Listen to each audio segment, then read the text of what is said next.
নমস্কার। আজ বলবো শেষ হলো শনি ও রাহুর ভয়ঙ্কর পিশাচ যোগ। সৌভাগ্যের ফোয়ারা ছুটবে কিন্তু এবার এই রাশিগুলিতে।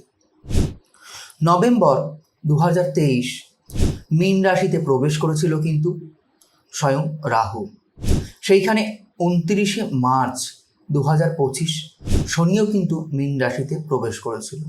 এই রাহু এবং শনির যুতির ফলে কিন্তু তৈরি হয়েছিল ভয়ঙ্কর পিশাচ যোগ, যার কারণে কিন্তু নানান রাশির জাতক এবং জাতিকারা, অর্থাৎ বহু রাশির জাতক এবং জাতিকারা কিন্তু বিভিন্ন সমস্যায় পড়েছিল। এইবার এই পিশাচ যোগ শেষ হওয়ার কারণে কিন্তু সৌভাগ্যের ফোয়ারা ছুটবে কিন্তু এই রাশিগুলিতে। আর্থিক পরিস্থিতি আগের থেকে অনেকখানি ভালো হয়ে উঠবে এই রাশিগুলির।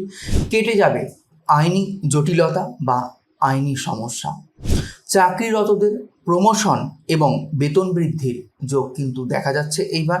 হঠাৎ অর্থ লাভের যোগও কিন্তু তৈরি হচ্ছে এই সময় ভৌতিক সুখ এবং সুবিধা কিন্তু লাভ করবে এই রাশির জাতক এবং জাতিকাগুলি।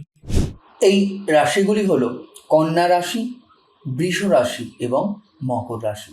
তুমি কোন রাশির জাতক বা জাতিকা অবশ্যই কমেন্ট সেকশানে কিন্তু আমাকে লিখে জানাতে ভুলো না। আর যদি ভিডিওটি তোমার কাছে ভালো লেগে থাকে একটি লাইক, একটি শেয়ার কিন্তু অবশ্যই করে দিও। নমস্কার।